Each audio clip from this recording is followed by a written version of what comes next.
In this video, I'm going to share the best way to set up your microphone and pop filter for outstanding quality in your recordings. I want to teach others what I've learned along my journey of recording music in a home recording studio to help save you time and frustration to ultimately get you further, faster.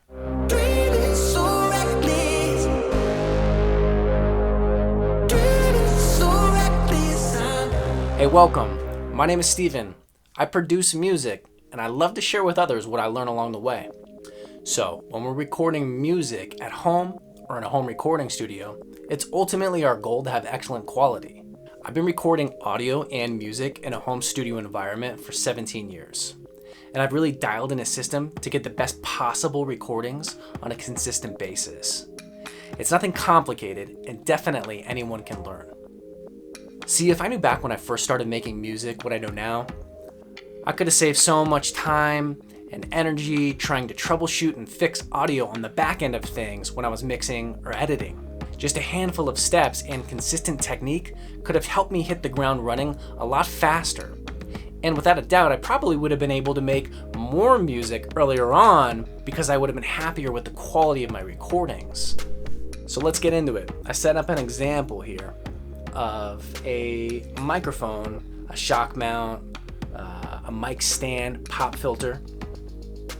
This is what most people are using when they're trying to record vocals in a home studio. So I thought this would be a good starting place for an example. So there's a couple things about how a microphone works. They have like a huge diaphragm in them. Think about that as like a satellite dish, right? When you are speaking, singing, rapping, performing, and your voice and all those sound waves and spit and energy hits that diaphragm like the satellite, it moves it. So there's certain things called plosives.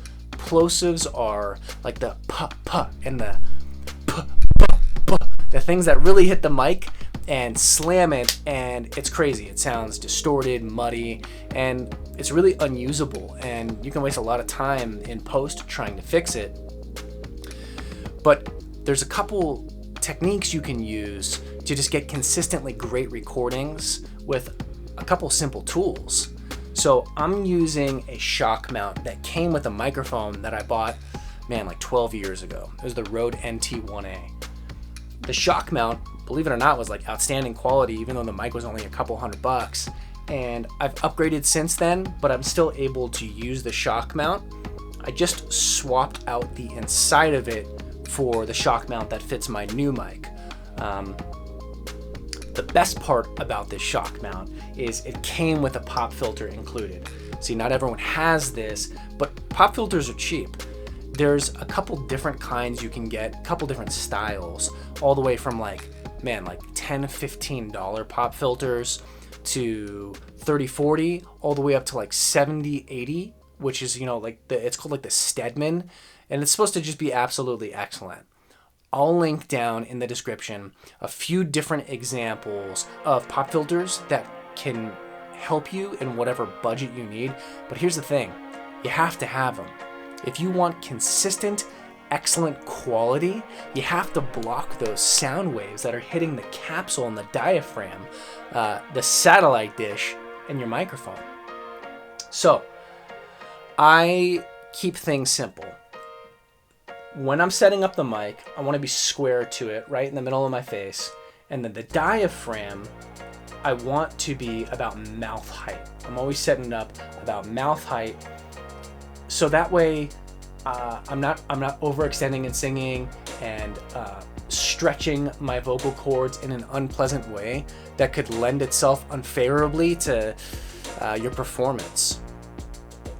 But I'm also not having it too low, right, where it's choking off my voice and hindering your performance as well. Just straight on, best quality. So I came up with this easy thing to use, and I always say it to my artists when they come in, or I even do it myself when I'm recording audio. I call it the 1, 2, 3. Set it and forget it. You know what I'm saying? 1, 2, 3, right? Take your fingers, put them up against the microphone, touch your pop filter to your fingers, set it. Man, that was hard, wasn't it? It gives you the perfect distance. It's not too close on your microphone. That would completely defeat the purpose of having a shock mount where you can hear things rumbling and becoming a hot mess. We don't want that, right? So, 1, 2, 3. Let me just fix this right here. 1, 2, 3. Set it and forget it. Now, ideally, if you're recording multiple songs, you don't have to move this. Or if you're having different artists in, you can keep this distance, but just change the height of your microphone depending on how tall your artist is or how you are if you're recording. But this is a set it and forget it. Set it and forget it. Follow all instructions and you set it and forget it. Yeah, just like this. 1, 2, 3, right? So now we're squared up with mouth height with the microphone. We got the pop filter, and now we set it and forget it, but we come up to it, you gotta kiss your hand. Crazy, right? Kiss your hand. Boom. That's your distance. 1, 2, 3, kiss your hand. Consistent, excellent technique. This is not crazy, this is not complicated, but I promise you, just these small deviations in measurements can make your recordings inconsistent.